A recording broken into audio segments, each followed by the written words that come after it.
for the blood. Thanks to you for all of the times that you brought me through. Lord, I just want to say thank you. Thank you for your grace. Thank you, Lord, for keeping me safe. Thanks to you that I can share the good news of a Savior, to give someone a reason just to tell you thanks. Oh, Lord, and thank you, Lord. Lord, it's not enough to give a simple praise to the one who has blessed me in so many ways. Nothing I could say or do could really show my gratitude to you, Lord. One God, one love, one faith. To you I give you praise. Three blessed Trinity, you mean so much to me. You showered me with love, even when I turned away. Lord, I could never repay you, so I'll just say thank you for your love. Thank you for the blood. For all of the times that you brought me through. I just want to say thank you. Thank you for your grace. Thank you, Lord, for keeping me safe. Thanks to you that I can share the good news of a Savior, to give someone a reason just to tell you for your love. Lord, I thank you for the blood. Thanks to you for all of the times that you brought me through. Lord, I thank you for your grace. Lord, for keeping me safe. And I can share the good news of a Savior, give someone a reason just to tell you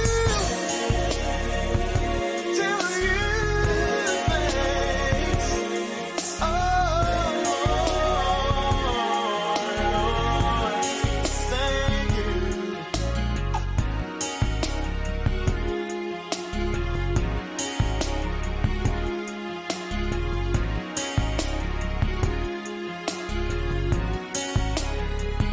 All right.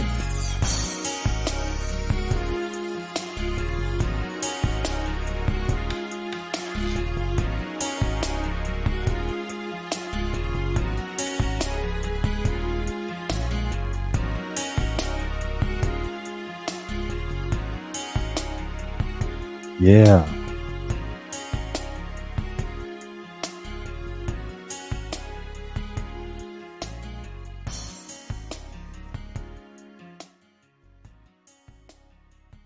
All right. I want to say thank you for the love. I just want to say thank you, excuse me, for the grace, for keeping me safe.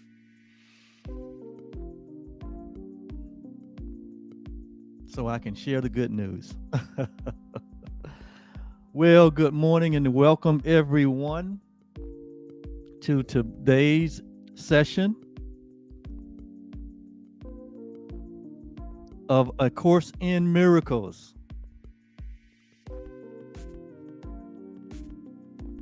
And workbook lesson 200. Can you believe it? We're on day 200, or lesson 200. We've actually been doing this for probably about 215 days, because we've taken some lessons and had to split them up into two because they were so rich and could not be shared in one session. So, but welcome to workbook lesson 200. If you have been with us on this journey from day one, you obviously are somewhat different in your perception. You cannot be following these lessons for 200 days and not notice the change or the recognition, I guess, because enlightenment is not a change, but it is but a recognition, and but a recognition of what is always present. And what is always present is the only one reality that does exist, and that is the I am that I am. God is, and there is nothing else. And all that there is to enjoy and experience out of that I am is the life that we share. And all experiences, all relationships, all sensations, all events, all activities, all emotions, all feelings, all the perceived hurt and suffering, all the perceived joy and pain and happiness. All of that happens within the God is, or it happens within what we call pure presence or pure awareness or consciousness, because without consciousness or awareness, we can't experience anything. We don't even know that we exist without consciousness and awareness. So everything that can be experienced, everything that can be known, everything that can be imagined, everything that can be created, it happens where the foundation of it all is the one life, the one love, the one being that we all share. And this is kind of our core message for this entire project that we're on, called the Workbook Lessons in A Course in Miracle. And if you have joined us for the first time, you have landed in a place of peace. You have landed in a place of discovery. You have landed in a place where you can come to the end of seeking, where the end of seeking can finally be a thing that you no longer seek, but you discover, or you come to a recognition of what has always been present, and that you share that what is always present. You become aware of it. It says that the Course says that enlightenment is but a recognition. It's not a change.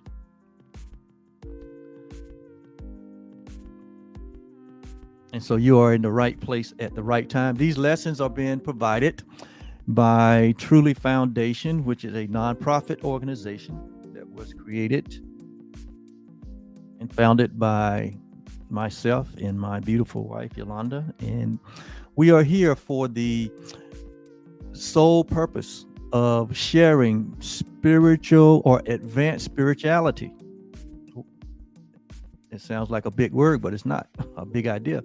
But advanced spirituality is very simple. It's so simple that you can't miss it, and you won't miss it. Why? Because God guarantees that all of us will eventually become aware or wake up or be enlightened to the truth that is true always. And what is the truth that is true always? There's only the one. It's just that simple. There's only one. And we are part of that one, not as something separate or something superior or inferior, but we are part of this one in full equality, that we have the one source that we share, and we share it equally among ourselves, which there is only the one self, many expressions, but it's only the one self that we all share. It's only the one source. There's only the one. So oneness is the theme that comes out of A Course in Miracles. That is the miracle, the oneness that we share. When we recognize the oneness that we share, then all the fighting is over, all the fussing is over, all the sense of lack and separation, and all the sense of loneliness, all the sense of insignificance, it's all over. Once there's a recognition of the one reality that exists and that we all share in that equally. But you may look at life on a lateral basis or perspective, and you see that, this world basically communicates to us that there is not one, but there is a multiplicity. There's 8 billion bodies on the planet right now. There are a multitude of things and events and activities. There's division and strife, and there's poverty and sickness and death, and there's fear everywhere. And that is what the world will communicate to you from an unawakened state. But once you recognize the oneness and understand the nature of this natural world, and come to understand or stand under God's perspective or God's perception or God's will, the one will that we all share, when we come to see now through the eyes of what we say here, through the eyes of Christ or Christ consciousness, until that is the experience that we have. Yeah, we will look at a world from the outside in. And it will communicate back to us separation, fear, guilt, lack, shortage, scarcity, death, sickness, and disease, everything that that we would call unloving. But once we are born again, I guess, like the traditional spiritual community say, once we like Jesus told Nicodemus, look, dude, I know you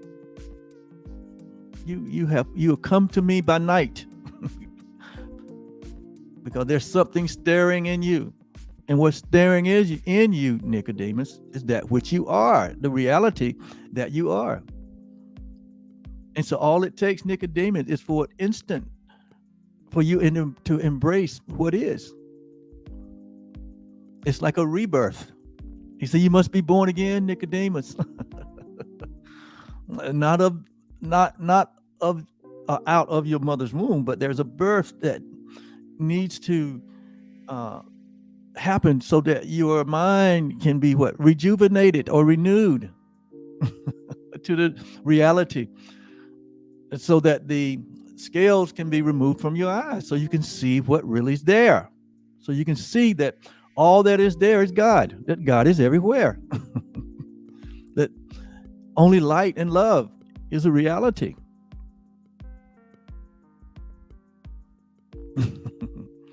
And a natural view of this world, yes, it is very frightening. But once one comes to recognize the truth that is true always,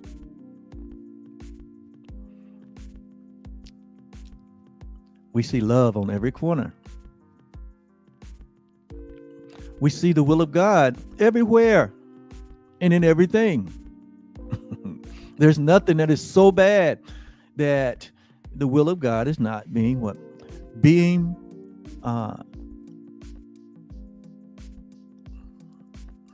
introduced in that bad situation. Everything now can be used by God, good or bad, to wake us up, because that is the greatest need of this planet. That's the greatest need of humanity, for us to wake up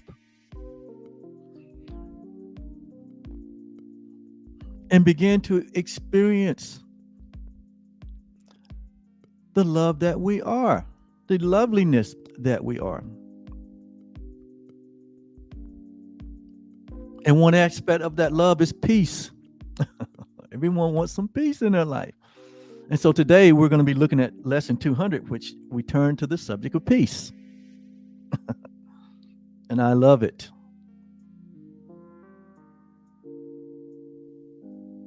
There's a scripture over in Philippians. There's a biblical scripture over in Philippians. I like to read that to get us started. Over in Philippians chapter 4, verse 6 and 7.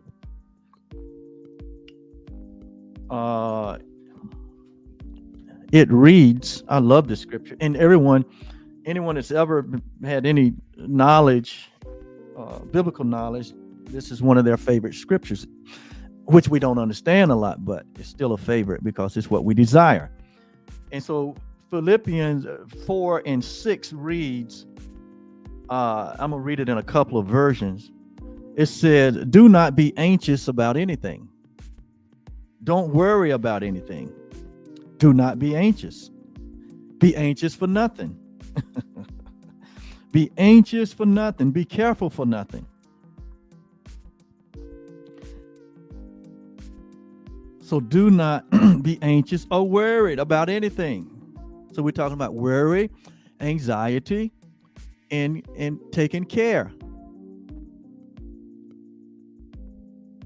Any other words here?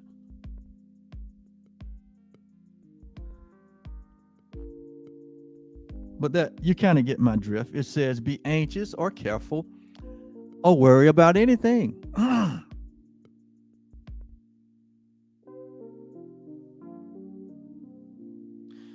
But in everything. So be anxious or worried or having anxiety about anything. This is some great instruction here. We may be able to just read the scripture and go home. It says, do not be careful or do not be anxious or do not be worried about anything. That's a great instruction. That'll heal all the psychological and mental suffering that's in the world. If we would stop being anxious, stop worrying, stop being careful about anything. That means that we allow whatever is in the moment to arise. Just let it be. It is what it is. He said, just let it arise. You don't have to attach to any care or any anxiety or any what? Any worry or any fear. Just let it arise. It's going to arise. If you're conscious and you're aware on this dimension, you're going to notice what you're noticing. And things are going to happen. Things are going to arise in your day. Every day. All day. You can't stop it. But what you can do is not worry about it. You can be not anxious about it. You can take no care for it. That's what you can do. That's the power of decision that you have, that all of us have. We can't stop the world from going round. But we certainly can make a decision not to worry, not to fear, not to be anxious, not to take care. We can do that. It's a decision. It is not an automatic response to anything that arises in your day or my day or anyone's day. But in between that which arises and our ability to respond, there is a space where we can pause. And in that space, we have the power to choose. And our choice determines our experience. And so that choice, therein that choice lies our freedom.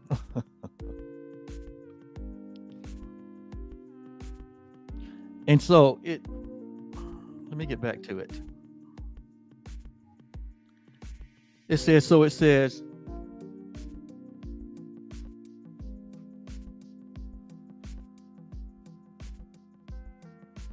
says, be anxious for nothing, or be careful for nothing, but in everything by use of prayer and supplication with thanksgiving, let your requests be known. And then verse 7 says,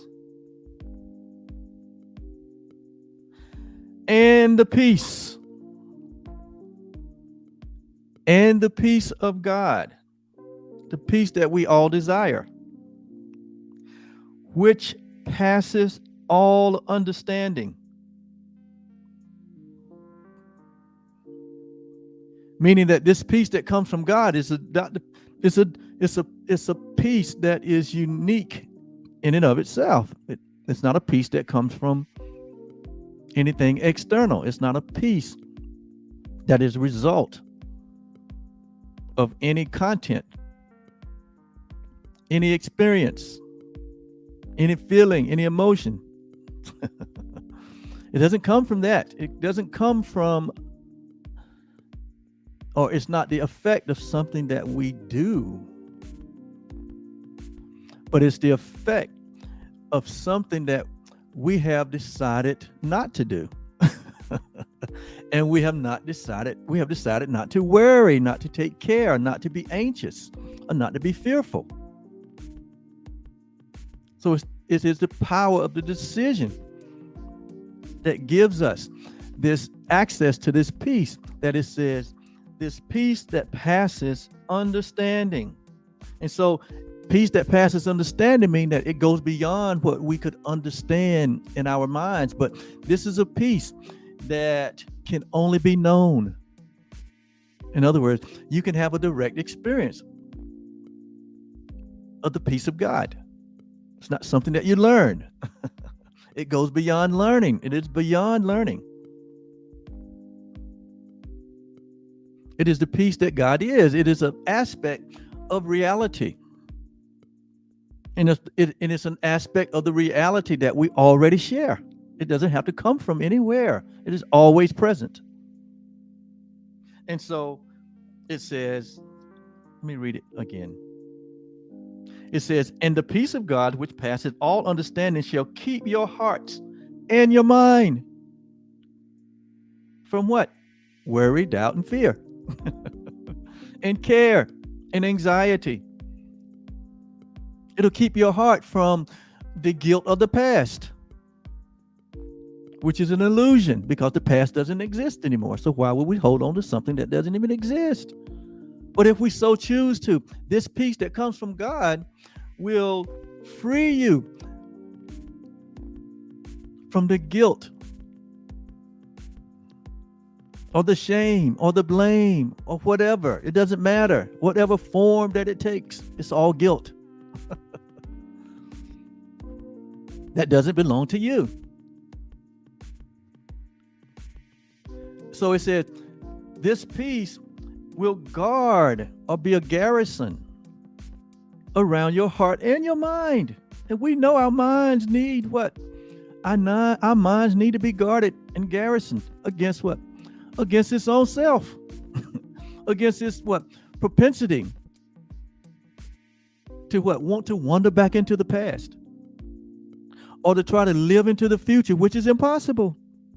The past doesn't exist. You can't live into the future. You can only live in this present moment. So when we make a choice to go into reverse and allow the mind to go into reverse, rehearsed our history, hold on to that which is what? That which no longer exists. We end up in care and pain and suffering and guilt and sin consciousness because we insist on what? Stepping out of the reality of the present moment, which is the only moment there is. Remember, we talked about that in the present, there's fullness of joy and pleasures forevermore. Outside of pleasure, there's what? Worry, doubt, and fear. There's the rehearsing the past, which bring on a tremendous amount of anxiety and guilt and fear and care and worry. When we try to anticipate the future and try to live our life into the future, it's impossible. You can only live in the now. But when we do that, that means that what? We are creating anxiety for ourselves. Will there be enough? Will I have what I need? Will I get what I want? Will such and such show up in a certain way? Will all these things, align properly so I'll be happy? That is the course for anxiety. That's what anxiety is. Anxiety is stepping out of the present moment, not being present, and being overly concerned about what will or will not happen. Everything happens in the moment. It doesn't happen in the past, or it doesn't happen in the future. Everything that will happen, it happens in the moment. And so when we stay in the moment, when we stay in the presence, presence, aware consciousness in each and every moment, that we're 100% present, loving what is arising, loving who we are in the moment, loving what's standing in front of us, being 100% focused in the moment. When we are able to be disciplined enough to do that, to live that way. And that's what these courses, these lessons are all about. Because we've already determined that an undisciplined mind can accomplish nothing. An undisciplined mind, it can't accomplish anything. But it takes a discipline, ability to give yourself a command and follow it. But what commands are we given to our minds? Are we renewing our minds based on the truth of who we are? Or are we being conformed to this world, being conned to the thinking of this world, being conned out of our reality? Are we trying to be something that we're not? Are we trying to make something that we think is in our best interest? Are we trying to make of ourselves of something that we're not? These are all the things that we do. These are all the things that an undisciplined mind does. It only to what? Find itself in a place of suffering. Self-suffering. It's not punishment coming from anywhere. Everything that we experience comes from within ourselves, out of the abundance of our hearts. Everything that we experience comes from within. It doesn't come from without. Even though we have an experience of it on this outward plane, but it's not where it's coming from. What's out there will only reflect back to you what is in the mind, what is in the heart. And so we have to focus on the heart of the matter. And the heart of the matter is you, the real you that loves you, the real you that is love, the real you that is one with God and with everyone and every living thing. That's the heart of the matter. That's the oneness that we share. So we say that this peace that passes all understanding, that means that what? It goes beyond what we could understand in time and space. But it is certainly something that what? Something that can be known and that can be directly experienced in each and every moment. It can be. Why? Because it's present in each and every moment. So that's what the scripture says about this peace. And so let's see what the course in this lesson is teaching us. And so, I'm going to lay a foundation here, which I've already done, but I'm going to add more to this foundation because there's no other foundation that can be laid but that one foundation that's already laid. The Bible calls it Christ. I call it truth.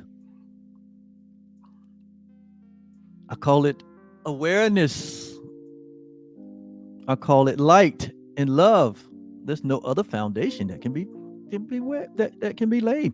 And if we standing on any other foundation than truth, no wonder we worry and doubt, or we are in fear. No wonder we vacillate in our thinking, in our believing, in our knowing. No wonder there's so much anxiety in the world, because we're standing on what? Shaky ground. If it's not based on truth, based on reality. Jesus said it's on what's sinking sand. But when our foundation is on the oneness that we share, when our foundation is on us being one with, or the same as, or equal to the one source, an aspect of that is peace.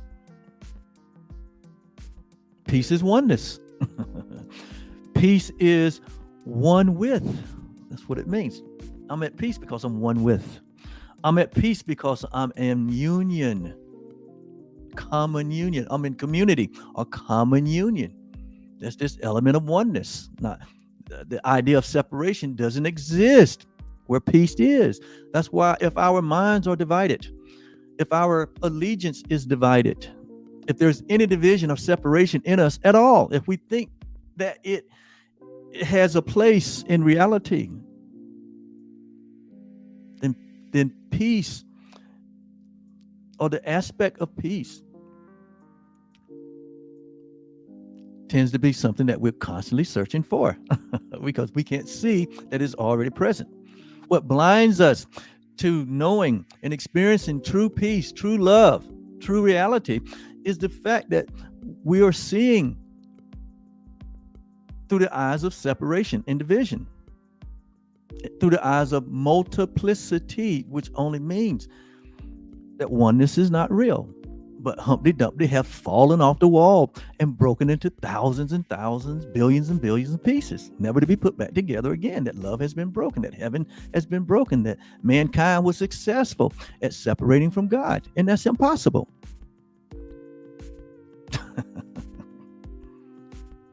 But peace is one with.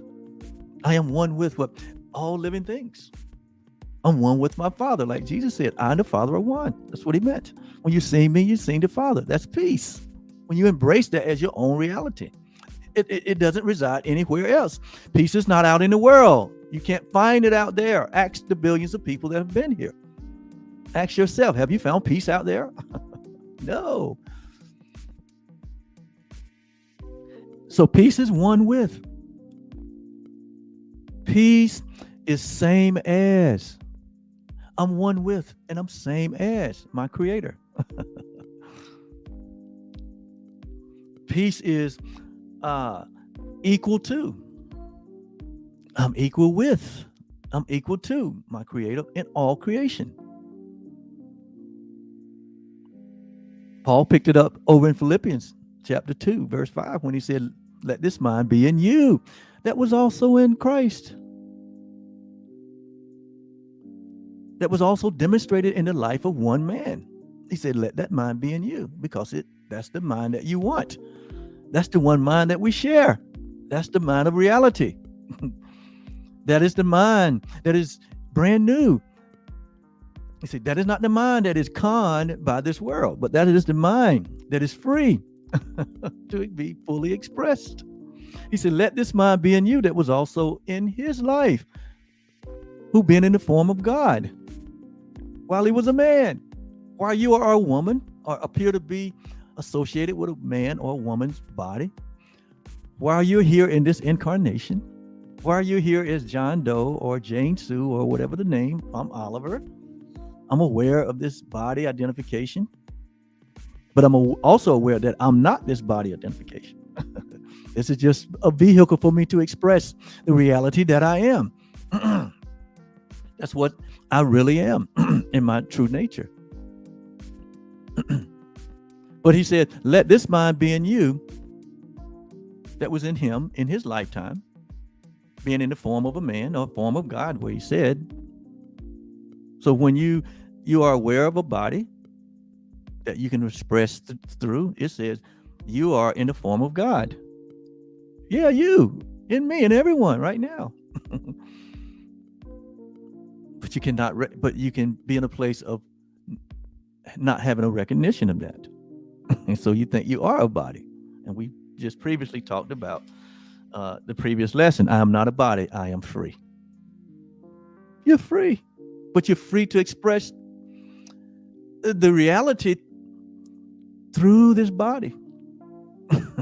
So the body takes on a new meaning. It becomes purposeful and useful. And when the mind has been aligned with that reality, and we're not putting functions and purposes on the body that it can't handle, then the body, it performs like a healthy, serviceable instrument. It'll serve you well. It's just a servant. So when he was a man, he had the mind that says what? He thought it not robbery to be equal with God. So Jesus, as a man, not as some super duper different special person, but no, as a man who walked like you walked, had to breathe, had to eat, had to everything that you had to do. He had to deal with this world. It was no different than you. He had to put on his pants, take them off.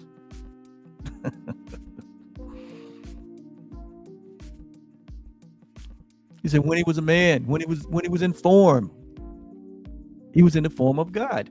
And he thought, no, notice that, but this is how he thought. He thought it not robbery to be equal with God. In other words, he knew who he was.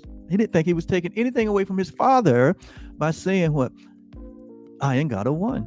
Or calling him Father, which means what? That we share the same mind. We share the same oneness. There's not two sources, two people, two entities. There's only the one. And for that, and us not understanding that, they sought to take him out, which was impossible because he's not a body.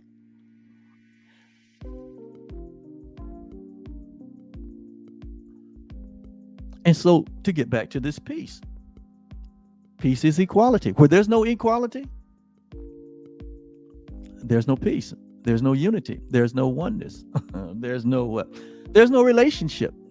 Where there's no equality, no relationship really exists. We're just playing the game. Where there's no equality, there's really no life. We're just playing a game. We're just dreaming. We're hallucinating. We're fantasizing a life of inequality. And so you see the world. You look out in the world, you see it's everywhere. It's in business, it's in arts, it's in science, it's in religion, it's in politics, it's in every walk of life. It's in your home, it's in your marriage, it's in your relationship with your children, your neighbors. The game of separation is what we play when we don't embrace the reality of our equality, of our oneness, of our sameness. And when we embrace it, it is the end of all seeking. It's the end of all not knowing. When we embrace this truth of who we are, it's the end of all searching and seeking and not knowing. But it's the beginning of an adventurous discovery about the one self that we all share. Once we embrace the oneness that we are, once we recognize the truth that is true always, we begin a journey of discoveries and discovering and studying and coming to know this one self that we share equally with God and everyone else. That's when life really begins. Up until then, worry, doubt, fear, anxiety, care.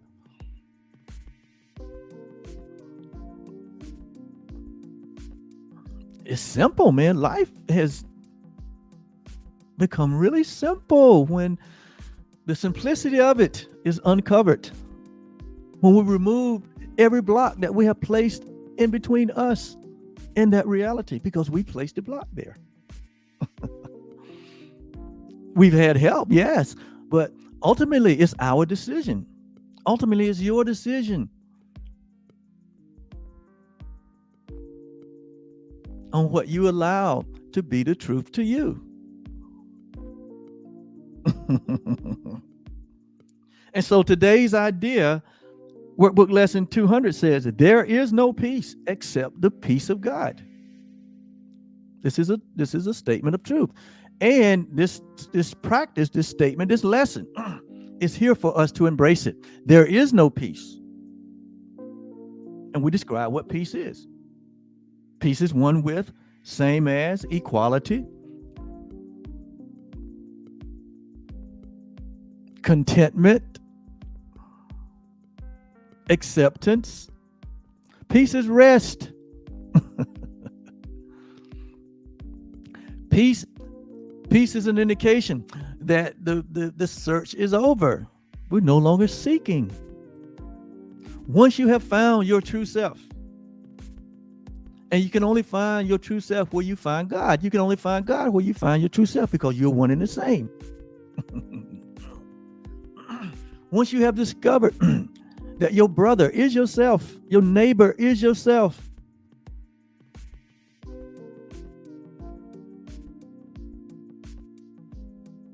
and peace have just made itself available to you, because it's an aspect of the truth of who you are. It's not anything that's separate and apart from us. But peace is an aspect of our nature.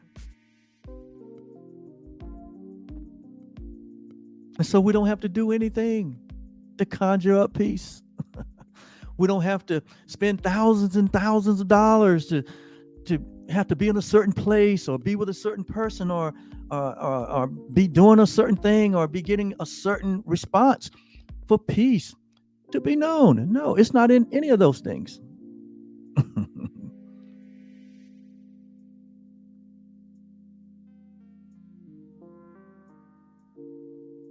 So we seek. It says, seek you no further. Because the idea is that we're still seeking when we haven't discovered or recognized the reality of who we are. It says, seek you no further. You will not find peace except the peace of God. Accept this fact. It's a matter of fact. So accept this fact. Remember, I told you, part of peace is acceptance. Accept this fact and save yourself the agony of yet more bitter disappointments. Wow. How many more disappointments do we need? He said, accept this fact and save yourself bleak despair. Save yourself the sense of icy hopelessness and doubt. Save yourself 1,000 years of suffering.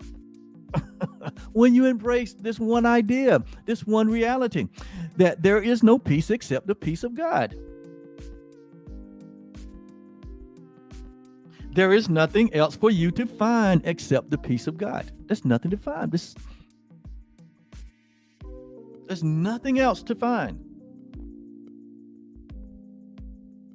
It says, unless you seek for misery and pain.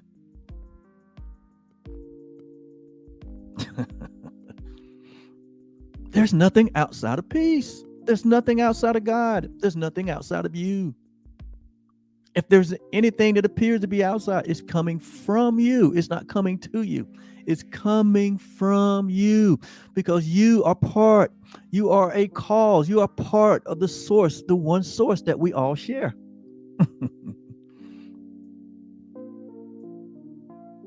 And so when we realize this, that that we are one with all creation, and that at our very nature is to be creative, not to create something that we're not, but to extend the creation that we are, which include an aspect of peace, an aspect of love, joy, light, to share our eternalness, our infinitude, our gratitude.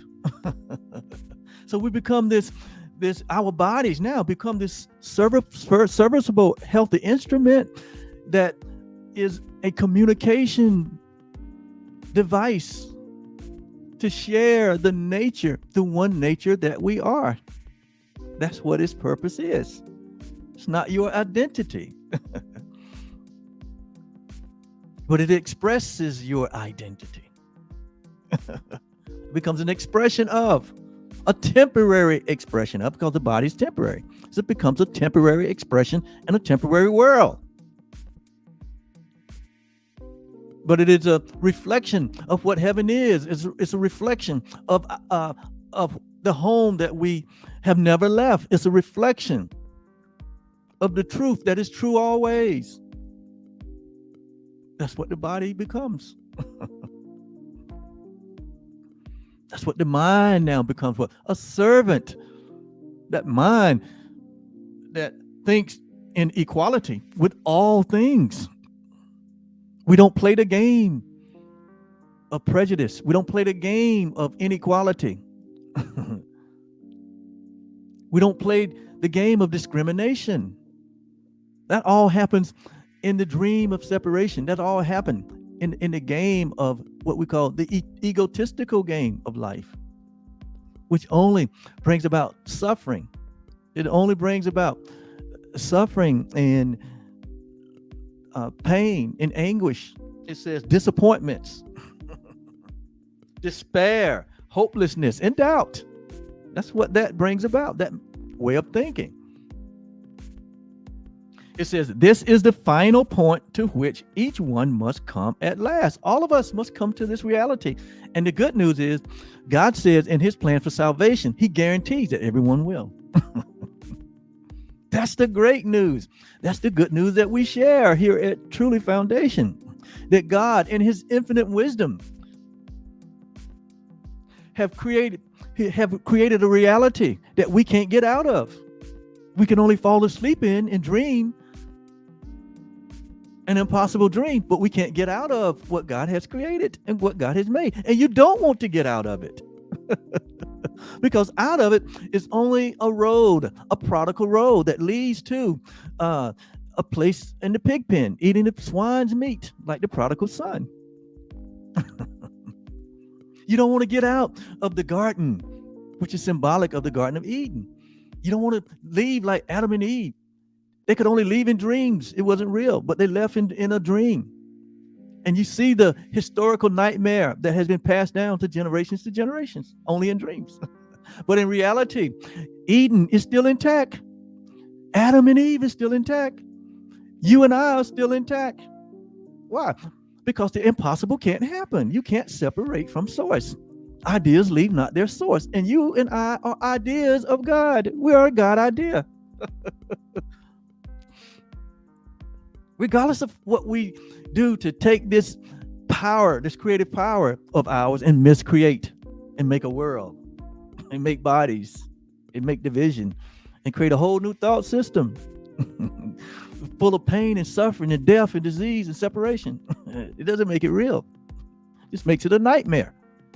But God guarantees you will wake up from the nightmare, if not in this life. You may have to live another lifetime. You've probably already lived thousands of lifetimes, all of us.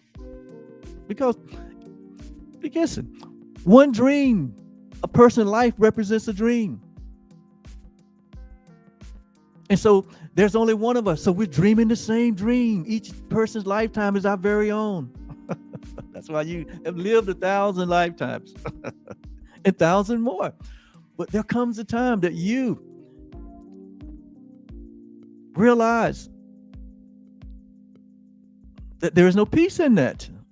And you go on a search. And in your search, the great reveal happens to you. You begin to recognize the oneness that we share. You begin to recognize that we're one with and the same as and equal with. And you embrace it as your own. And the moment you do that, everything changes. Everything changes.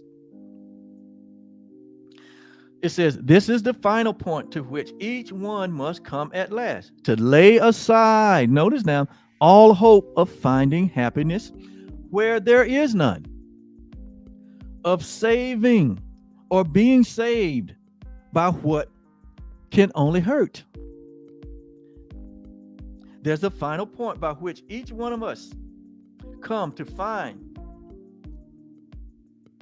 that of making peace is chaos.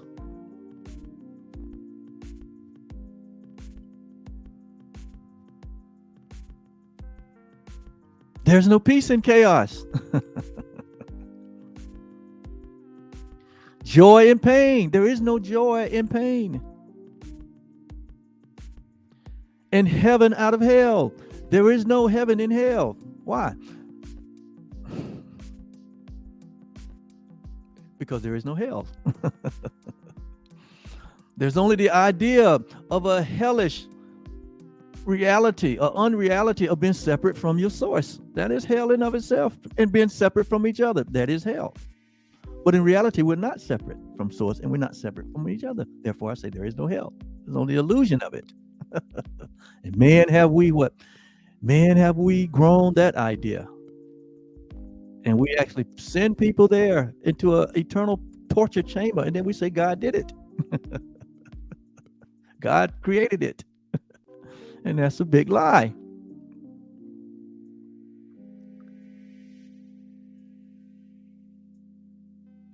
Attempts no more to win through losing. Win doesn't come through losing. Nor does life come through dying. No, it doesn't happen. Why? But there is no loss. There is no death in reality. No, it comes through awareness. It comes through a conscious awareness and a knowing and an embracing and an accepting of the truth of who you are. Our freedom only comes through truth. Our healing only comes through the knowing of the truth. It is the truth that sets us free, nothing else. No experience.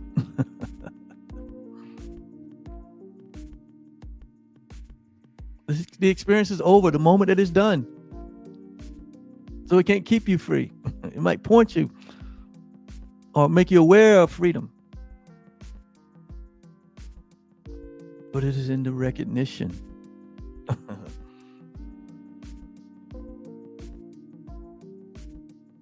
It says to ask for what you already must. It says to ask for what you have already must succeed. Who we are already, who we are in reality, that is success. It's not in the doing, but in the knowing.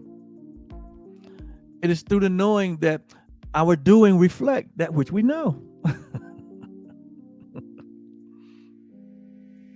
So we don't try to find freedom or success in what we're doing. But our doing is a reflection of the freedom and the success and reality that we have discovered. Remember what we said, that seeking is the end of seeking when you realize who you are in the present moment. And it's the beginning of an adventurous discovery of your true self.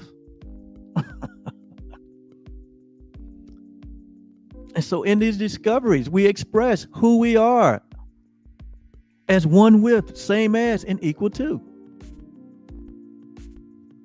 A true relationship expresses that the one with, the same as, and the equality that they share. Otherwise, there's really no relationship. There's a game that's been played on every level.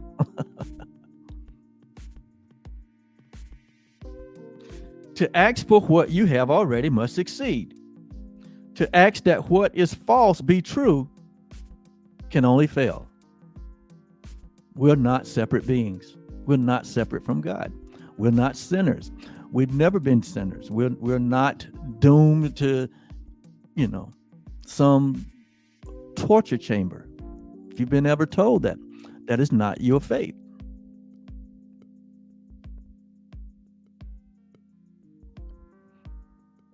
We're not bodies. We're not mortal. We're immortal. We are the real deal. We are the knowledge. We are the truth. We are the one law, the law of God. We are the law of love of the Lord God. We are unalterable. Who you are is unalterable. It is, in other words, it's changeless. You can not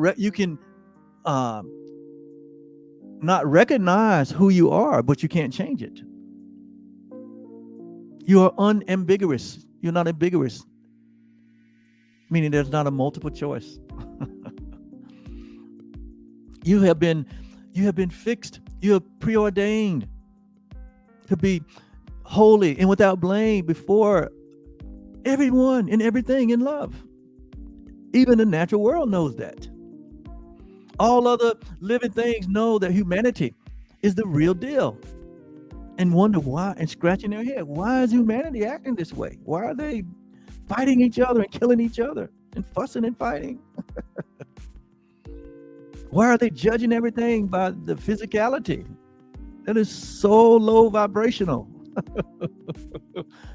Yeah, the world knows, the plant world knows, the animal world knows, the the the universe knows. That's what the word universe means. It means one song. It knows that we are unified. We are of the one life. Every other part of creation knows this about us, and most of us are oblivious to it. But that's why we're here sharing the good news. Yes, we're changeless. Yes, we are everything that God created. Everything that God created, that's what we are. Only God and only love creates our reality. God is your reality. Awareness and consciousness, that's your reality. It is beyond learning. Just like the peace that the peace that we're talking about is beyond learning. It is beyond time and space. It has no opposites. Reality has no opposites. There's not cold and hot in reality. There's no duplicity, no duality in reality. There's only the one. There's no beginning and there's no end. We merely are. We merely is. We are what we are. We are that one shared being. And when we discover this being that we all share, we have discovered everything. When you discover that you are an equal part, but it doesn't make you a part, it makes you whole. It makes you wholly complete. When you discover that you are actually the one shared being that exists.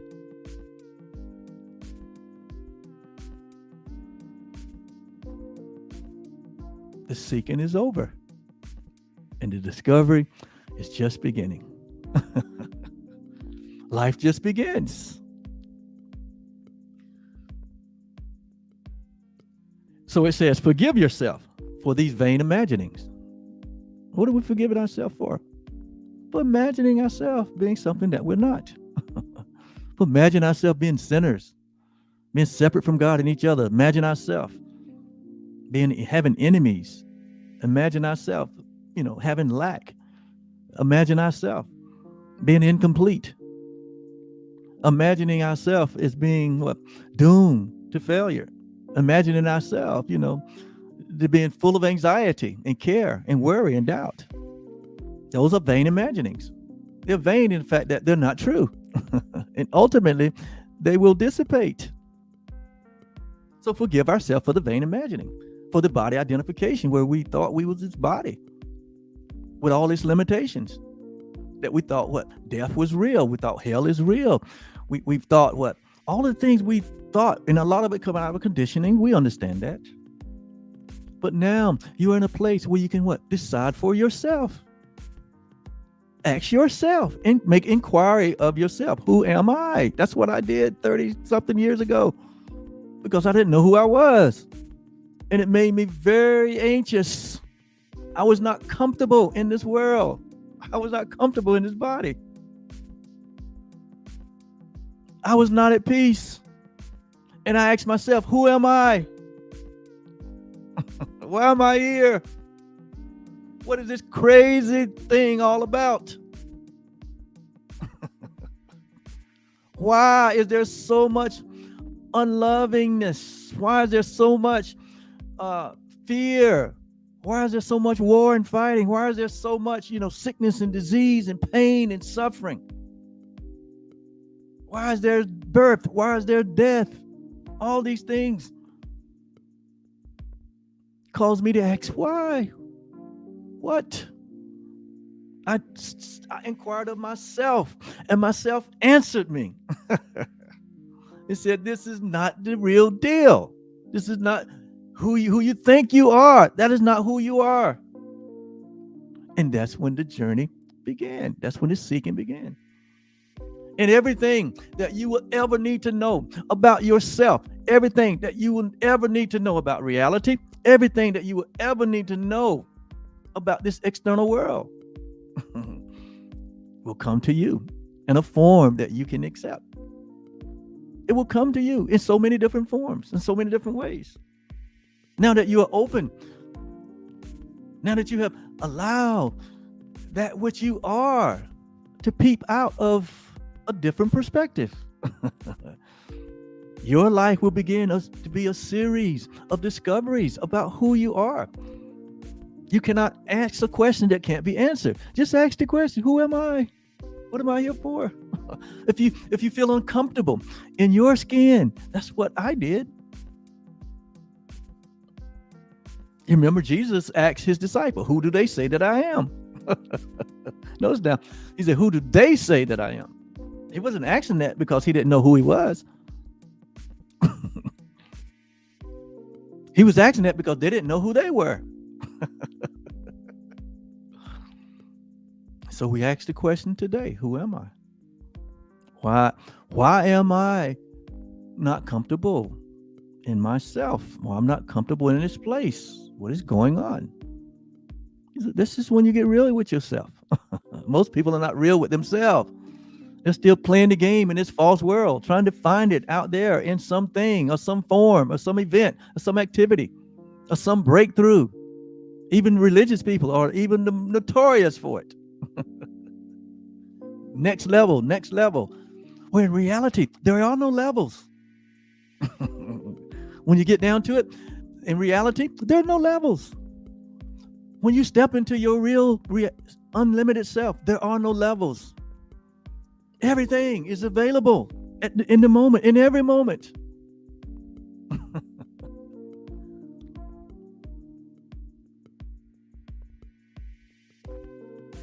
So forgive yourself for vain imaginings and seek no longer what you cannot find. For what could be more foolish than to seek and seek and seek and seek again for hell? Because an eternal search will end up in a place of what? Still what? Not finding. Because it's, God is smart. He's not like man. God placed reality in the one only place that it can be found. God placed everything in the only one place it can be found. And he placed it in this now moment. It's not in the past. It's not in the future. It's in the present. Fullness of joy, pleasures forevermore. He placed it in awareness and consciousness. He placed it in you. So what you've been searching for has been searching for you. The self that you have been longing to know. The self that you have been so discontent and uncomfortable with. God placed everything in the one self. So the self that you've been searching for is the self that you already are. You already are the thing that you're looking for. You just need to reach in your pocket and realize that it was with you all the time. It is the most natural embracing. It's the most natural transition. It is the most natural recognition that you could ever have. People talk about aha moments. That is an aha moment. To discover who you are, it's an aha moment. But it's more than a moment. It is everything. You realize that God has given you everything. That you have equality with everything. And so we don't confuse it with this world. This world is not God. but this world cannot exist outside of what? Outside of the one source that exists. This world is not you. But this world could not even be an experience to have if it wasn't for you.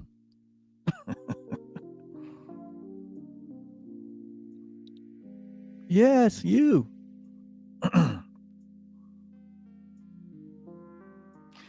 He says, when you have but to look with open eyes to find that heaven here is just symbolic of to find that which is unalterable, that which is eternal, that which God is, that which you are, that which awareness is. He says, all you have to do but look with open eyes and find that reality lies right before you, as you, with you, the same as and equal to you.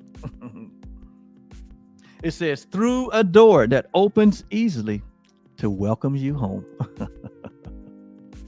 Come home. You have not found your happiness in foreign places and in alien forms that have no meaning to you, though you sought to make them meaningful. This world is not where you belong. You are a stranger here, but it is given you to find a means whereby the world no longer seems to be a prison house or a jail for anyone. Freedom is given you where you beheld but chains and iron doors.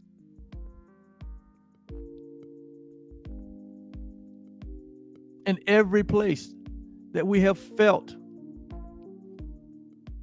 chains or iron doors, restricted, limited, unequal to, not one with, divided against, for every enemy we have created,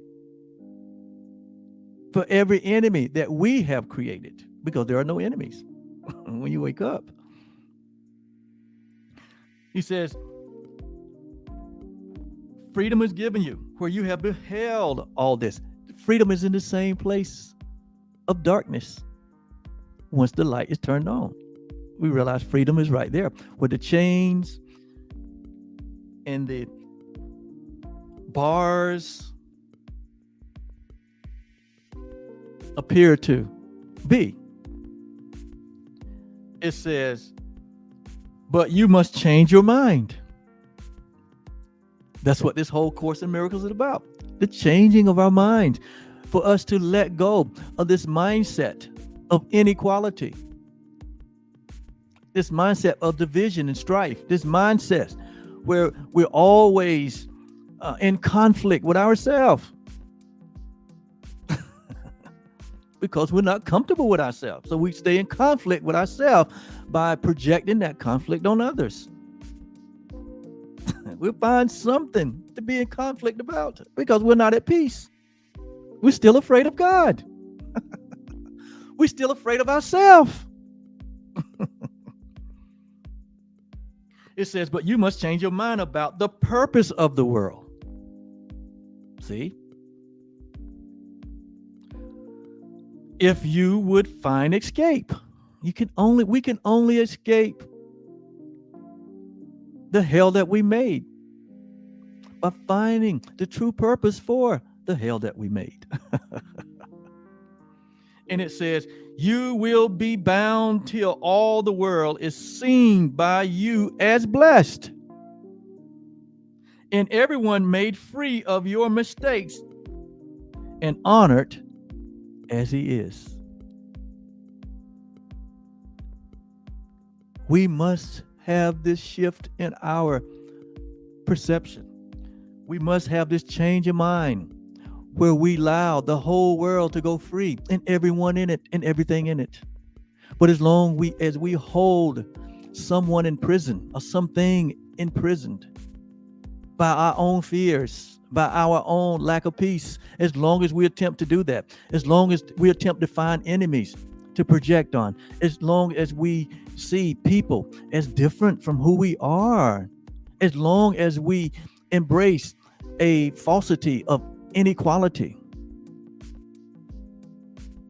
as long as we promote this individuality and specialness among ourselves and among nations and among people and among nationalities and among, our different views in life. As long as we promote division and strife,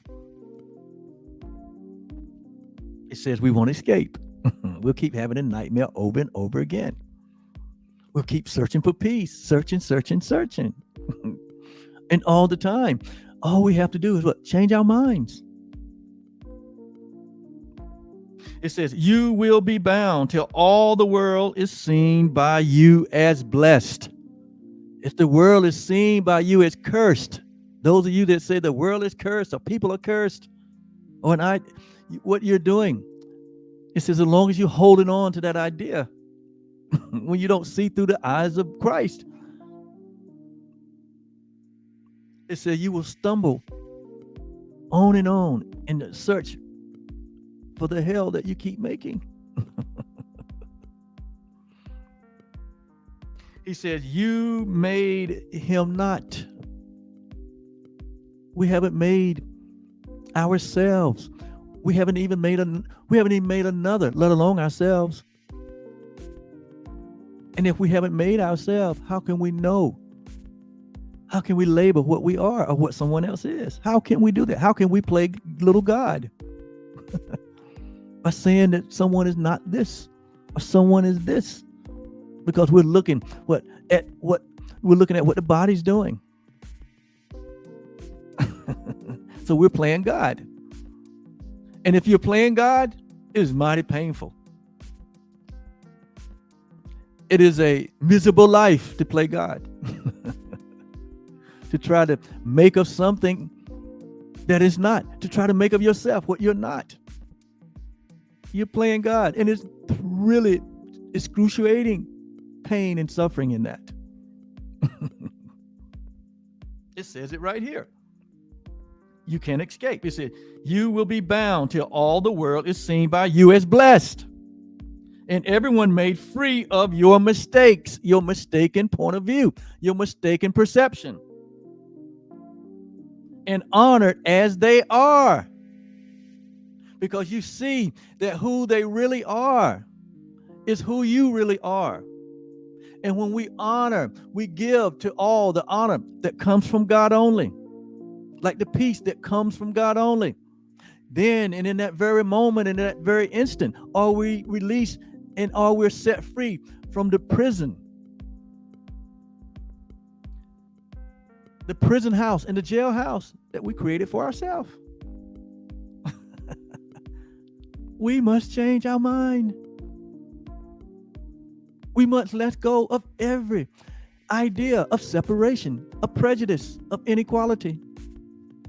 It doesn't exist in reality. And for us to hold on to it is to hold on to the pain of it.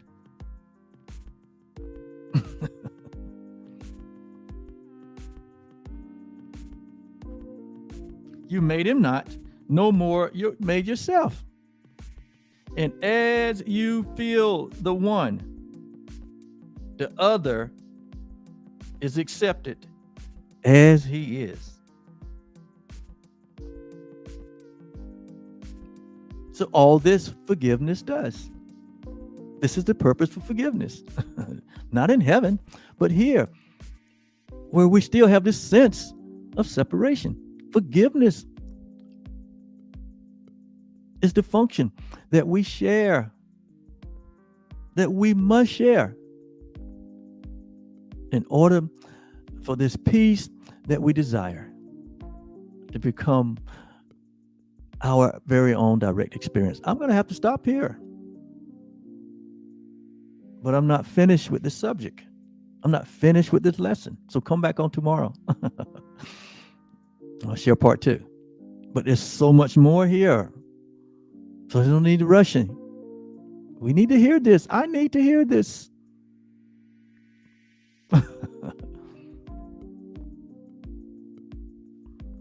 There is no peace except the peace of God.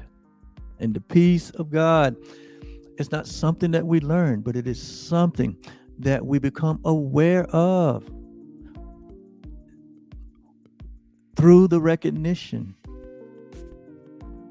of who we already are, the self that we already share, that we're this one beloved, united community of common union. We have a common interest. And that one interest, that one will, is the will of what we call the family of God, the family of humanity. There is no peace but that which is in reality. So think on these things today as you go through your day. I know I share some simple things. These are all simple things. They're not complicated. Nothing I said here is complicated. It's all simple. No need for interpretation. I mean, it is what it is. There is no peace outside the peace of God. We all know that because we've all sought it.